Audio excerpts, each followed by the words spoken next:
ಆತ್ಮೀಯ ಶಿಕ್ಷಕ ಬಂಧು ಭಗಿನಿಯರೇ, ತಮಗೆಲ್ಲರಿಗೂ ENK ಲೆವೆಲ್ 3ಯ RNW ಪಠ್ಯಕ್ರಮದ ಮಾಡ್ಯೂಲ್ 14 ಹೋಮೋನಿಮ್ಸ್ ಮತ್ತು ಹೋಮೋಫೋನ್ಸ್ಗೆ ಆತ್ಮೀಯ ಸ್ವಾಗತ. ಈ ಮೈಲ್ಸ್ಟೋನ್ 8ರಲ್ಲಿ ವಿದ್ಯಾರ್ಥಿಗಳಿಗೆ ಹೋಮೋನಿಮ್ಸ್ ಮತ್ತು ಹೋಮೋಫೋನ್ಸ್ ಗಳನ್ನು ಪರಿಚಯಿಸಲಾಗುತ್ತದೆ. ಈ ಮೈಲ್ಸ್ಟೋನ್ 15 ಸ್ಟೆಪ್ಸ್ ಗಳನ್ನು ಹೊಂದಿದೆ. ವಿದ್ಯಾರ್ಥಿಗಳು ಹೋಮೋನಿಮ್ಸ್ ಮತ್ತು ಹೋಮೋಫೋನ್ಸ್ ಗಳ ಅರ್ಥವನ್ನು ತಿಳಿದು ತಮ್ಮ ವೊಕ್ಯಾಬುಲರಿಯನ್ನು ಹೆಚ್ಚಿಸಿಕೊಳ್ಳುತ್ತಾರೆ. ನಾವು ಮೊದಲಿಗೆ ಈ ಹೋಮೋನಿಮ್ ಮತ್ತು ಹೋಮೋಫೋನ್ಸ್ ಗಳೆಂದರೇನು ಎಂದು ತಿಳಿದುಕೊಳ್ಳೋಣ. Homonyms are the words that are spelled or pronounced the same way but have two different meanings. ಅಂದರೆ ಹೋಮೋನಿಮ್ಸ್ಗಳು ಒಂದೇ ರೀತಿಯ ಸ್ಪೆಲ್ಲಿಂಗ್ ಅನ್ನು ಹೊಂದಿದ್ದು ಒಂದೇ ರೀತಿಯಲ್ಲಿ ಉಚ್ಚರಿಸಲ್ಪಡುವ ಆದರೆ ಎರಡು ವಿಭಿನ್ನ ಅರ್ಥಗಳನ್ನು ಹೊಂದಿರುವ ಪದಗಳಾಗಿವೆ. For example, the word bat has two meanings. ಅಂದರೆ ಬ್ಯಾಟ್ ಎಂಬ ಪದಕ್ಕೆ ಎರಡು ಅರ್ಥಗಳಿವೆ. ಒಂದು, bat is a play equipment. ಎರಡು, bat is also an animal that you find at night. Homophones, on the other hand, are the words that sound the same but spelled differently. ಅಂದರೆ ಹೋಮೋಫೋನ್ಸ್ಗಳು ಒಂದೇ ರೀತಿಯಲ್ಲಿ ಉಚ್ಚರಿಸಲ್ಪಡುವ ಆದರೆ ವಿಭಿನ್ನವಾದ ಅರ್ಥವನ್ನು ಹೊಂದಿರುವ ಮತ್ತು ವಿಭಿನ್ನವಾದ ಸ್ಪೆಲ್ಲಿಂಗ್ಗಳನ್ನು ಹೊಂದಿರುವ ಪದಗಳಾಗಿವೆ. ಉದಾಹರಣೆಗೆ ಐ ಮತ್ತು ಐ. ಬನ್ನಿ ನಾವೀಗ ಈ ಹೋಮೋಫೋನ್ಸ್ ಮತ್ತು ಹೋಮೋನಿಮ್ಸ್ ಗಳನ್ನು ತರಗತಿಯಲ್ಲಿ ಹೇಗೆ ಕಲಿಸಲಾಗುತ್ತದೆ ಎಂದು ತಿಳಿದುಕೊಳ್ಳೋಣ.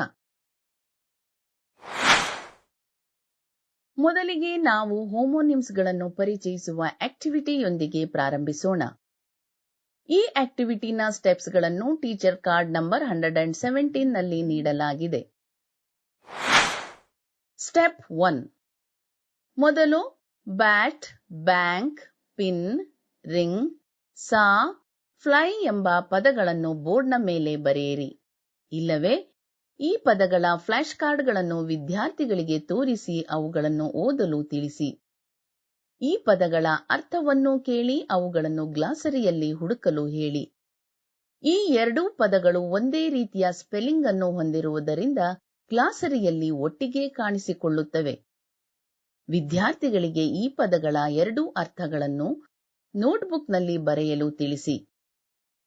ಇಂಗ್ಲಿಷ್ನಲ್ಲಿ ಒಂದೇ ಸ್ಪೆಲ್ಲಿಂಗ್ ಅನ್ನು ಹೊಂದಿರುವ ಆದರೆ ವಿಭಿನ್ನ ಅರ್ಥಗಳನ್ನು ಹೊಂದಿರುವ ಅನೇಕ ಪದಗಳಿವೆ. ಅವುಗಳನ್ನು ಹೋಮೋನಿಮ್ಸ್ ಎಂದು ಕರೆಯಲಾಗುತ್ತದೆ ಎಂದು ವಿವರಿಸಿ. ಪ್ರತಿ ಪದ ಮತ್ತು ಅವುಗಳ ಎರಡು ಅರ್ಥಗಳನ್ನು ಚೆನ್ನಾಗಿ ತಿಳಿಸಿ.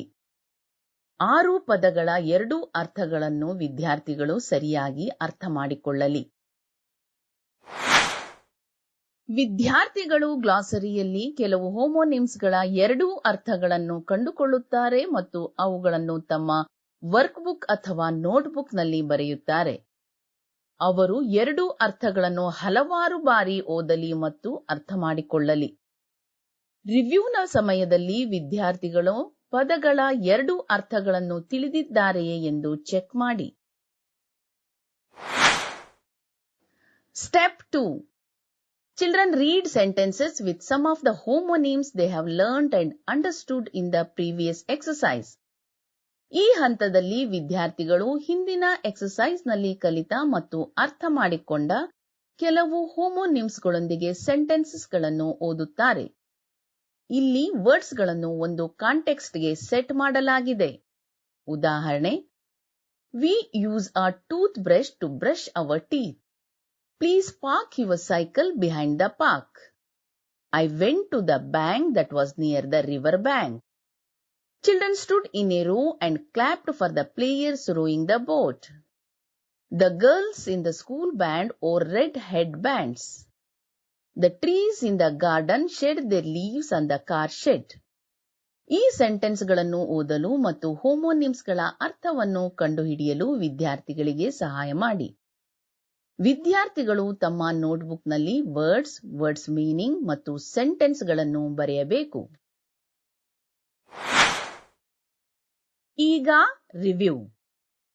Check the students interpretation of the sentences. ಅಂದರೆ ವಿದ್ಯಾರ್ಥಿಗಳು ಸೆಂಟೆನ್ಸ್ಗಳನ್ನು ಅರ್ಥೈಸುವ ವಿಧಾನವನ್ನು ಪರಿಶೀಲಿಸಿ. ಸೆಂಟೆನ್ಸ್ಗಳಲ್ಲಿ ಹೋಮೋನಿಮ್ಸ್ನ ಅರ್ಥವನ್ನು ವಿವರಿಸಲು ಕೇಳಿ. ವಿದ್ಯಾರ್ಥಿಗಳು ತಮ್ಮ ನೋಟ್ಬುಕ್ನಲ್ಲಿ ಮಾಡಿದ ಎಲ್ಲಾ ರಿಟರ್ನ್ ವರ್ಕ್ ಮತ್ತು ಗ್ಲಾಸರಿ ವರ್ಕ್ ಅನ್ನು ಚೆಕ್ ಮಾಡಿ. ವಿದ್ಯಾರ್ಥಿಗಳು ಎಲ್ಲಾ ಸ್ಟೆಪ್ಸ್ಗಳನ್ನು ಪೂರ್ಣಗೊಳಿಸಿದ ನಂತರವೇ ಪ್ರಗತಿ ನೋಟದಲ್ಲಿ ಮಾರ್ಕ್ ಮಾಡಲು ಅವಕಾಶ ನೀಡಿ. Step 3. Children move on to read the key sentences from the story. ಈ ಹಂತದಲ್ಲಿ ವಿದ್ಯಾರ್ಥಿಗಳು ಲೆವೆಲ್ 2 ನ ರೀಡರ್ನಿಂದ ಇಸಿ ಆನ್ ದ ಟ್ರೈನ್ ಸ್ಟೋರಿಯ ಕೀ ಸೆಂಟೆನ್ಸ್ಗಳನ್ನು ಓದುತ್ತಾರೆ. ಇದನ್ನು ಅವರು ಗ್ರೂಪ್ಸ್ನಲ್ಲಿ ಅಥವಾ ಪೇರ್ಸ್ನಲ್ಲಿ ಓದಬಹುದು. ಆದರೆ ಅವರು ಓದುವಾಗ ಪ್ರತಿ ಪದದ ಅಡಿಯಲ್ಲಿ ಬೆರಳನ್ನಿಟ್ಟೇ ಓದಬೇಕು ಹಾಗೂ ಇಲ್ಲಿ ಹೈಲೈಟ್ ಮಾಡಿರುವ ಪದಗಳ ಅರ್ಥವನ್ನು ಗ್ಲಾಸರಿಯಲ್ಲಿ ಕಂಡುಹಿಡಿಯಬೇಕು. Step 4. Children read the complete story. ಈ ಹಂತದಲ್ಲಿ ವಿದ್ಯಾರ್ಥಿಗಳು ಕಂಪ್ಲೀಟ್ ಸ್ಟೋರಿಯನ್ನು ಓದುತ್ತಾರೆ. ವಿದ್ಯಾರ್ಥಿಗಳು ಈ ಕಂಪ್ಲೀಟ್ ಸ್ಟೋರಿಯನ್ನು ಗ್ರೂಪ್ಸ್ನಲ್ಲಿ ಅಥವಾ ಪೇರ್ಸ್ನಲ್ಲಿ ಓದಬಹುದು. Encourage them to read the story by themselves. ವಿದ್ಯಾರ್ಥಿಗಳು ತಾವಾಗಿಯೇ ಸ್ವಂತವಾಗಿ ಕಥೆಯನ್ನು ಓದುವಂತೆ ಪ್ರೋತ್ಸಾಹಿಸಿ. ವಿದ್ಯಾರ್ಥಿಗಳು ಸ್ಟೋರಿಯನ್ನು ಸ್ವತಂತ್ರವಾಗಿ ಓದಿದ ನಂತರವೇ ತಮ್ಮ ಬಳಿಗೆ ರಿವ್ಯೂಗಾಗಿ ಬರಲಿ. ಈಗ ರಿವ್ಯೂ. ವಿದ್ಯಾರ್ಥಿಗಳ ರೀಡಿಂಗ್ ಎಬಿಲಿಟಿಯನ್ನು ಚೆಕ್ ಮಾಡಲು ಈ ಹಿಂದೆ ಬಳಸಿದ ಸೇಮ್ ಟೆಕ್ನಿಕ್ ಅನ್ನು ಯೂಸ್ ಮಾಡಿ. ವಿದ್ಯಾರ್ಥಿಗಳಿಗೆ ಟೀಚರ್ ಕಾರ್ಡ್ ಅನ್ನು ನೀಡಿ ಓದಲು ತಿಳಿಸಿ.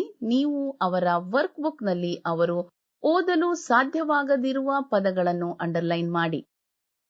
ಹೀಗೆ ಅಂಡರ್ಲೈನ್ ಮಾಡಿದ ಪದಗಳನ್ನು ಅವರು ಜೋರಾಗಿ ಹೇಳುತ್ತಾ ಅವರ ನೋಟ್ಬುಕ್ ನಲ್ಲಿ 5 ಬಾರಿ ಬರೆಯಲಿ. ಸ್ಟೋರಿಯಲ್ಲಿನ ಕೆಲವು ಸೆಂಟೆನ್ಸ್ಗಳ ಅರ್ಥವನ್ನು ವಿವರಿಸಲು ಕೇಳಿ. ವಿದ್ಯಾರ್ಥಿಗಳು ಅವರ ನೋಟ್ಬುಕ್ನಲ್ಲಿ ಮಾಡಿದ ಎಲ್ಲಾ ರಿಟರ್ನ್ ವರ್ಕ್ಗಳನ್ನು ಚೆಕ್ ಮಾಡಿ. ವಿದ್ಯಾರ್ಥಿಗಳು ಎಲ್ಲಾ ಸ್ಟೆಪ್ಸ್ಗಳನ್ನು ಪೂರ್ಣಗೊಳಿಸಿದ ನಂತರವೇ ಪ್ರಗತಿ ನೋಟದಲ್ಲಿ ಮಾರ್ಕ್ ಮಾಡಲು ತಿಳಿಸಿ. ಇದು ಹೋಮೋನಿಮ್ಸ್ಗಳನ್ನು ಓದುವ ಮತ್ತು ಬರೆಯುವ ಒಂದು ಸೈಕಲ್ ಅನ್ನು ಪೂರ್ಣಗೊಳಿಸುತ್ತದೆ. ಶಿಕ್ಷಕರೇ, ಹೋಮೋನಿಮ್ಸ್ನ ಸೈಕಲ್ ಪೂರ್ಣಗೊಂಡ ನಂತರ ಹೋಮೋಫೋನ್ಸ್ಗಳನ್ನು ಪರಿಚಯಿಸುವ ಆಕ್ಟಿವಿಟೀಸ್ಗಳು ಪ್ರಾರಂಭಗೊಳ್ಳುತ್ತವೆ. ಈ ಆಕ್ಟಿವಿಟೀಸ್ಗಳ ಸ್ಟೆಪ್ಸ್ಗಳನ್ನು ಟೀಚರ್ ಕಾರ್ಡ್ ನಂಬರ್ 121 ನಲ್ಲಿ ನೀಡಲಾಗಿದೆ. Step 5. Place the flashcards of the homophones in a box. ಹೋಮೋಫೋನ್ಸ್ಗಳ ಫ್ಲಾಶ್ ಕಾರ್ಡ್ಗಳನ್ನು ಒಂದು ಬಾಕ್ಸ್ನಲ್ಲಿ ಇರಿಸಿ. Ask students to pick the cards one by one and read the words. Flash ಕಾರ್ಡ್ಸ್ಗಳನ್ನು ಒಂದೊಂದಾಗಿ ಆಯ್ಕೆ ಮಾಡಿಕೊಂಡು ಅದರಲ್ಲಿ ನೀಡಿರುವ ಪದಗಳನ್ನು ಓದಲು ವಿದ್ಯಾರ್ಥಿಗಳಿಗೆ ತಿಳಿಸಿ. Ask the students which pair of words have the same sound.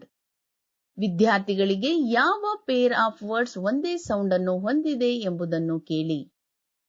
Let students match the words having the same sound and put them next to each other. ವಿದ್ಯಾರ್ಥಿಗಳಿಗೆ ಒಂದೇ ಸೌಂಡ್ ಅನ್ನು ಹೊಂದಿರುವ ಪದಗಳನ್ನು ಮ್ಯಾಚ್ ಮಾಡಿ ಅವುಗಳನ್ನು ಒಟ್ಟಿಗೆ ಇರಿಸಿಕೊಳ್ಳಲು ಅವಕಾಶ ನೀಡಿ. ವಿದ್ಯಾರ್ಥಿಗಳಿಗೆ ಈ ಪದಗಳ ಸ್ಪೆಲ್ಲಿಂಗ್ ಒಂದೇ ರೀತಿಯಲ್ಲಿ ಇದೆಯೇ ಎಂದು ಕೇಳಿ ಮತ್ತು ಆ ಪದಗಳ ಅರ್ಥವನ್ನು ವಿದ್ಯಾರ್ಥಿಗಳಿಂದ ಎಲಿಸಿಟ್ ಮಾಡಿಸಿ. ಯಾವ 2 ಪದಗಳು ಒಂದೇ ರೀತಿಯ ಸೌಂಡ್ ಅನ್ನು ಹೊಂದಿವೆಯೋ, ಅಂದರೆ ಒಂದೇ ರೀತಿಯಾಗಿ ಉಚ್ಚರಿಸಲ್ಪಡುತ್ತವೆಯೋ ಹಾಗೂ ವಿಭಿನ್ನವಾದ ಸ್ಪೆಲ್ಲಿಂಗ್ಗಳನ್ನು ಹೊಂದಿವೆಯೋ ಅವುಗಳನ್ನು ಹೋಮೋಫೋನ್ಸ್ ಎಂದು ಕರೆಯಲಾಗುತ್ತದೆ. ಹೋಮೋಫೋನ್ಸ್ಗಳು ವಿಭಿನ್ನ ಅರ್ಥಗಳನ್ನು ಹೊಂದಿವೆ ಎಂದು ವಿದ್ಯಾರ್ಥಿಗಳಿಗೆ ವಿವರಿಸಿ. ಹೋಮೋ ಎಂದರೆ ಒಂದೇ, ಫೋನ್ ಎಂದರೆ ಸೌಂಡ್. ಆದ್ದರಿಂದ ಹೋಮೋಫೋನ್ ಎಂದರೆ ಸೇಮ್ ಸೌಂಡ್ ಎಂದು ತಿಳಿಸಿ. Revise homonyms and homophones. Homonyms ಮತ್ತು ಹೋಮೋಫೋನ್ಸ್ಗಳನ್ನು ರಿವೈಸ್ ಮಾಡಿ. Homonyms look the same but have different meanings. ಹೋಮೋನಿಮ್ಸ್ಗಳು ಒಂದೇ ರೀತಿಯಾಗಿ ಕಾಣುತ್ತವೆ ಆದರೆ ವಿಭಿನ್ನ ಅರ್ಥಗಳನ್ನು ಹೊಂದಿವೆ. Homophones sound the same but are often spelled differently and have different meaning. ಹೋಮೋಫೋನ್ಗಳು ಒಂದೇ ರೀತಿಯಾಗಿ ಸೌಂಡ್ ಅನ್ನು ಹೊಂದಿದ್ದರೂ ವಿಭಿನ್ನವಾದ ಸ್ಪೆಲ್ಲಿಂಗ್ಗಳನ್ನು ಹೊಂದಿದ್ದು ವಿಭಿನ್ನ ಅರ್ಥಗಳನ್ನು ಹೊಂದಿವೆ ಎಂದು ವಿವರಿಸಿ. ಸ್ಟೆಪ್ 6. ಈ ಹಂತದಲ್ಲಿ ವಿದ್ಯಾರ್ಥಿಗಳು ಹಲವು ಹೋಮೋಫೋನ್ಗಳನ್ನು ರೀಡ್ ಅಲೌಡ್ ಮಾಡುತ್ತಾರೆ. ಮೊದಲಿಗೆ ವಿದ್ಯಾರ್ಥಿಗಳು ನೀಡಲಾಗಿರುವ ಹೋಮೋಫೋನ್ನ 2 ಪದಗಳ ಅರ್ಥವನ್ನು ಊಹಿಸಿ ಒಂದು ಪೇಪರ್ನಲ್ಲಿ ಬರೆಯುವಂತೆ ತಿಳಿಸಿ. ನಂತರ ಗ್ಲಾಸರಿಯಲ್ಲಿ ಈ ಪದಗಳ ಅರ್ಥವನ್ನು ಹುಡುಕಿ ತಾವು ಬರೆದಿರುವುದು ಸರಿಯಾಗಿದೆಯೇ ಎಂದು ಚೆಕ್ ಮಾಡಲಿ. ಈಗ ವಿದ್ಯಾರ್ಥಿಗಳು ತಮ್ಮ ನೋಟ್ಬುಕ್ನಲ್ಲಿ ಈ ಹೋಮೋಫೋನ್ಗಳನ್ನು ಅದರ ಸರಿಯಾದ ಅರ್ಥದೊಂದಿಗೆ ಬರೆಯಲಿ. ಶಿಕ್ಷಕರೇ, ನೀವು ವಿದ್ಯಾರ್ಥಿಗಳು ಮಾಡಿದ ಈ ರಿಟರ್ನ್ ವರ್ಕ್ ಅನ್ನು ಚೆಕ್ ಮಾಡಬೇಕು ಮತ್ತು ಹೋಮೋಫೋನ್ಗಳನ್ನು ಸರಿಯಾಗಿ ಅರ್ಥ ಮಾಡಿಕೊಂಡಿದ್ದಾರೆಯೇ ಎಂಬುದನ್ನು ಕೂಡ ಚೆಕ್ ಮಾಡಬೇಕು. ವಿದ್ಯಾರ್ಥಿಗಳು ಎಲ್ಲಾ ವರ್ಡ್ಸ್ಗಳನ್ನು ಓದುವುದು ಕರಗತ ಮಾಡಿಕೊಂಡ ನಂತರ ಅವರು ಹಿಂದಿನ ಎಕ್ಸರ್ಸೈಸ್ನಲ್ಲಿ ಓದಿದ ಮತ್ತು ಅರ್ಥ ಮಾಡಿಕೊಂಡ ಕೆಲವು ವರ್ಡ್ಸ್ಗಳೊಂದಿಗೆ ಸೆಂಟೆನ್ಸ್ಗಳನ್ನು ಓದುತ್ತಾರೆ. ಇಲ್ಲಿ ಆ ವರ್ಡ್ಸ್ಗಳನ್ನು ಒಂದು ಕಾಂಟೆಕ್ಸ್ಟ್ಗೆ ಸೆಟ್ ಮಾಡಲಾಗಿದೆ. ಸೆಂಟೆನ್ಸ್ಗಳನ್ನು ಓದಲು ಮತ್ತು ನೀಲಿ ಅಕ್ಷರಗಳಲ್ಲಿ ಬರೆದ ವರ್ಡ್ಸ್ಗಳ ಅರ್ಥವನ್ನು ಕಂಡುಹಿಡಿಯಲು ಅವರಿಗೆ ನೀವು ಸಹಾಯ ಮಾಡಿ.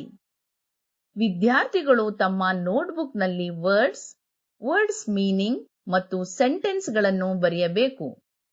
ನೀವು ಅವರ ಕೆಲಸವನ್ನು ರಿವ್ಯೂ ಮಾಡಬೇಕು. Step 7. Children read the key sentences from the story. ಈ ಹಂತದಲ್ಲಿ ವಿದ್ಯಾರ್ಥಿಗಳು ಲೆವೆಲ್ 3ನ ಥೀಮ್ ಟ್ರಾನ್ಸ್ಪೋರ್ಟ್ ಅಡಿಯಲ್ಲಿ ಬರುವ ಸ್ಟೋರಿ ಈಸಿ ಟ್ರಾವೆಲ್ಸ್ ಅಗೇನ್ ನಲ್ಲಿರುವ ಕೀ ಸೆಂಟೆನ್ಸ್ಗಳನ್ನು ತಮ್ಮ ರೀಡರ್ನಿಂದ ಓದುತ್ತಾರೆ. ವಿದ್ಯಾರ್ಥಿಗಳು ಈ ವರ್ಕ್ ಅನ್ನು ಗ್ರೂಪ್ ಅಥವಾ ಪೇರ್ಸ್ಗಳಲ್ಲಿ ಮಾಡಬಹುದು. ಆದರೆ ಅವರು ಪಠ್ಯವನ್ನು ಓದುವಾಗ ಪ್ರತಿ ಪದದ ಅಡಿಯಲ್ಲಿ ತಮ್ಮ ಬೆರಳನ್ನಿಟ್ಟೇ ಓದಬೇಕು. ಪ್ಯಾಸೇಜ್ ಅನ್ನು ಓದುವಾಗ ಅದರಲ್ಲಿ ಬರುವ ಹೋಮೋನಿಮ್ಗಳು ಮತ್ತು ಹೋಮೋಫೋನ್ಗಳನ್ನು ಐಸೋಲೇಟ್ ಅಂದರೆ ಪ್ರತ್ಯೇಕಿಸಲು ಹೇಳಿ. ವಿದ್ಯಾರ್ಥಿಗಳಿಗೆ ಹೈಲೈಟ್ ಮಾಡಲಾದ ವರ್ಡ್ಸ್ಗಳ ಅರ್ಥವನ್ನು ಗ್ಲಾಸರಿಯಲ್ಲಿ ನೋಡಿ ತಿಳಿದುಕೊಳ್ಳಲು ತಿಳಿಸಿ. Step 8. Children read the complete story. ಈ ಹಂತದಲ್ಲಿ ವಿದ್ಯಾರ್ಥಿಗಳು ಕಂಪ್ಲೀಟ್ ಸ್ಟೋರಿಯನ್ನು ಓದುತ್ತಾರೆ. ಸ್ಟೋರಿಯನ್ನು ವಿದ್ಯಾರ್ಥಿಗಳು ಗ್ರೂಪ್ ಅಥವಾ ಪೇರ್ಸ್ಗಳಲ್ಲಿಯೂ ಕೂಡ ಓದಬಹುದು. ಆದರೆ ಅವರು ಈ ಸ್ಟೋರಿಯನ್ನು ಸ್ವತಃ ತಾವೇ ಓದುವಂತೆ ಪ್ರೋತ್ಸಾಹಿಸಿ. ಅವರು ಸ್ವತಂತ್ರವಾಗಿ ತಾವೇ ಕಥೆಯನ್ನು ಓದಿದ ನಂತರ ಅವರು ನಿಮ್ಮ ಬಳಿಗೆ ರಿವ್ಯೂಗಾಗಿ ಬರಲಿ. ಸ್ಟೋರಿಯು ಹೋಮೋನಿಮ್ ಮತ್ತು ಹೋಮೋಫೋನ್ಗಳನ್ನು ಹೊಂದಿರುತ್ತದೆ. ವಿದ್ಯಾರ್ಥಿಗಳು ಸ್ಟೋರಿಯನ್ನು ಓದುವಾಗ ಅವರಿಗೆ ಕೆಲವು ಸೆಂಟೆನ್ಸ್ಗಳ ಅರ್ಥವನ್ನು ಹೇಳಲು ತಿಳಿಸಿ. ಪ್ರತಿ ವರ್ಡ್ ಅನ್ನು ಹೇಗೆ ಬಳಸಲಾಗಿದೆ ಅಥವಾ ಅದು ವಿಭಿನ್ನವಾಗಿ ಕೊಡುವ ಅರ್ಥವೇನು ಎಂಬುದನ್ನು ವಿವರಿಸಿ. ವಿದ್ಯಾರ್ಥಿಗಳು ಹೋಮೋನಿಮ್ ಮತ್ತು ಹೋಮೋಫೋನ್ಗಳ ಕಾನ್ಸೆಪ್ಟ್ ಅನ್ನು ಚೆನ್ನಾಗಿ ಅರ್ಥ ಮಾಡಿಕೊಂಡಿದ್ದಾರೆಯೇ ಎಂಬುದನ್ನು ಖಚಿತಪಡಿಸಿಕೊಳ್ಳಿ. Step 9 and 10. ಈ ಹಂತಗಳಲ್ಲಿ ಬರುವ 9 to 12 ವರೆಗಿನ ಆಕ್ಟಿವಿಟೀಸ್ಗಳು ಪ್ರಾಕ್ಟೀಸ್ ಆಕ್ಟಿವಿಟೀಸ್ಗಳಾಗಿವೆ ಅಥವಾ ಇವನ್ನು ಲೆಟ್ ಅಸ್ ಡೂ ಆಕ್ಟಿವಿಟೀಸ್ ಎಂದು ಕರೆಯುವರು. ಕೆಲವು ಆಕ್ಟಿವಿಟೀಸ್ಗಳು ಮೈಲ್ ಸ್ಟೋನ್ನಲ್ಲಿ ಓದಿದ ಸ್ಟೋರಿ, ರೈಮ್, ಗ್ರಾಮರ್ ಮತ್ತು ವೊಕ್ಯಾಬ್ಯುಲರಿಗಳನ್ನು ಆಧರಿಸಿವೆ. ಕರ್ನಾಟಕದ ದ್ವಿಭಾಷಾ ಶಾಲೆಗಳಲ್ಲಿ ಬಳಸಲಾಗುವ ಎನ್ಸಿಇಆರ್ಟಿ ಪಠ್ಯಪುಸ್ತಕ ಮಾರಿಗೋಲ್ಡ್ನಲ್ಲಿ ಕೊಟ್ಟಿರುವ ಆಕ್ಟಿವಿಟೀಸ್ಗಳ ಮೇಲೆ ಇವು ಮಾದರಿಯಾಗಿವೆ. ಈ ಮೈಲ್ ಸ್ಟೋನ್ನಲ್ಲಿ ವಿದ್ಯಾರ್ಥಿಗಳು ಇಲ್ಲಿಯವರೆಗೆ ಕಲಿತಿದ್ದನ್ನು ಅನ್ವಯಿಸಲು ಅವಕಾಶ ಮಾಡಿಕೊಡಲಾಗಿದೆ. ಈಗ review. Check the exercise and ask children to explain. ವಿದ್ಯಾರ್ಥಿಗಳು ಮಾಡಿರುವ ಎಕ್ಸರ್ಸೈಸ್ಗಳನ್ನು ಚೆಕ್ ಮಾಡಿ ಮತ್ತು ಅವರು ಏನು ಮಾಡಿದ್ದಾರೆಂದು ವಿವರಿಸಲು ತಿಳಿಸಿ. ವಿದ್ಯಾರ್ಥಿಗಳು ಸ್ನೇಹಿತರಿಂದ ಕಾಪಿ ಮಾಡಿಲ್ಲ ಎಂಬುದನ್ನು ಖಚಿತಪಡಿಸಿಕೊಳ್ಳುವುದು ಅತಿ ಮುಖ್ಯವಾಗಿದೆ. Make sure that students have done the exercise with understanding. ವಿದ್ಯಾರ್ಥಿಗಳು ತಮ್ಮ ಅಂಡರ್ಸ್ಟ್ಯಾಂಡಿಂಗ್ ನಿಂದ ಎಕ್ಸರ್ಸೈಸ್ ಮಾಡಿದ್ದಾರೆ ಎಂಬುದನ್ನು ಖಚಿತಪಡಿಸಿಕೊಳ್ಳಿ. Explain the mistakes if any. ಯಾವುದಾದರೂ ಮಿಸ್ಟೇಕ್ಸ್ಗಳಿದ್ದಲ್ಲಿ ಅದನ್ನು ವಿವರಿಸಿ. Make the students correct any mistakes by writing the correct answers. ವಿದ್ಯಾರ್ಥಿಗಳು ವರ್ಕ್ಬುಕ್ನಲ್ಲಿ ಎಕ್ಸರ್ಸೈಸ್ಗಳನ್ನು ಮಾಡಿರುವುದರಿಂದ ಇಲ್ಲಿ ಯಾವುದೇ ಮಿಸ್ಟೇಕ್ಸ್ಗಳಾಗಿದ್ದಲ್ಲಿ ಸರಿಯಾದ ಉತ್ತರಗಳನ್ನು ವಿದ್ಯಾರ್ಥಿಗಳು ತಮ್ಮ ನೋಟ್ಬುಕ್ನಲ್ಲಿ ಬರೆಯುವ ಮೂಲಕ ಸರಿಪಡಿಸುವಂತೆ ಸೂಚಿಸಿ. Step 11 reading the composite story. ಈ ಹಂತದಲ್ಲಿ ಎಲ್ಲಾ 3 ಲೆವೆಲ್ಸ್ಗಳಿಂದ ಕ್ಯಾಪ್ಚರ್ ಮಾಡಿರುವ ಎಲಿಮೆಂಟ್ ಆಫ್ ಸ್ಟೋರೀಸ್ಗಳ ಕಾಂಪೋಸಿಟ್ ಸ್ಟೋರಿಯನ್ನು ಓದುವುದು. ಟ್ರಾನ್ಸ್ಪೋರ್ಟ್ ಥೀಮ್ ಅನ್ನು ಆಧರಿಸಿದ ಈ ಮೈಲ್ಸ್ಟೋನ್ನಲ್ಲಿರುವ ಕಾಂಪೋಸಿಟ್ ಸ್ಟೋರಿಯನ್ನು ಈಸೀಸ್ ಟ್ರಾವೆಲ್ಸ್ ಎಂದು ಹೆಸರಿಸಲಾಗಿದೆ. ಪ್ರೀವಿಯಸ್ ಮೈಲ್ಸ್ಟೋನ್ಸ್ಗಳಂತೆಯೇ ಇಲ್ಲಿಯೂ ಕೂಡ ವಿದ್ಯಾರ್ಥಿಗಳ reading accuracy, speed and comprehension ಅನ್ನು ಚೆಕ್ ಮಾಡಲಾಗುತ್ತದೆ. Step 12 and 13. Children do 3 practice activities in their workbook. ಈ ಹಂತದಲ್ಲಿ ವಿದ್ಯಾರ್ಥಿಗಳು ತಮ್ಮ ವರ್ಕ್ಬುಕ್ನಲ್ಲಿ ನೀಡಿರುವ 3 ಪ್ರಾಕ್ಟೀಸ್ ಆಕ್ಟಿವಿಟೀಸ್ಗಳನ್ನು ಮಾಡುತ್ತಾರೆ. ಇದರಲ್ಲಿ ಒಂದು ಸ್ಟೋರಿ ಬೇಸ್ಡ್ ಆಕ್ಟಿವಿಟಿ ಆಗಿದ್ದರೆ ಇನ್ನೊಂದು ವೊಕ್ಯಾಬ್ಯುಲರಿ ಬಿಲ್ಡಿಂಗ್ ಆಕ್ಟಿವಿಟಿ ಆಗಿರುತ್ತದೆ. ಮೂರನೆಯದು activity on letter writing using some given hints ಆಗಿರುತ್ತದೆ. ಸ್ಟೆಪ್ 14. ಈ ಹಂತದಲ್ಲಿ ಬರುವ ಆಕ್ಟಿವಿಟಿ ನಂಬರ್ 19 ಅನ್ನು ರೀಡ್ ಅ ನ್ಯೂ ಸ್ಟೋರಿ ಎಂದು ಕರೆಯಲಾಗಿದೆ.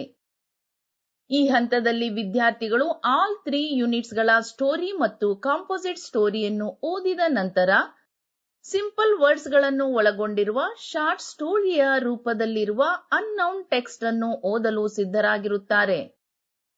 ವಿದ್ಯಾರ್ಥಿಗಳು ಹಿಂದಿನ ಮೈಲ್ಸ್ಟೋನ್ನಲ್ಲಿ ಓದಿದ ಸೆಟ್ ಆಫ್ ಸ್ಟೋರೀಸ್ಗಿಂತಲೂ ಈ ಮೈಲ್ಸ್ಟೋನ್ನ ಸೆಟ್ ಆಫ್ ಸ್ಟೋರೀಸ್ಗಳು ಸ್ವಲ್ಪ ದೊಡ್ಡದಾಗಿರುತ್ತವೆ.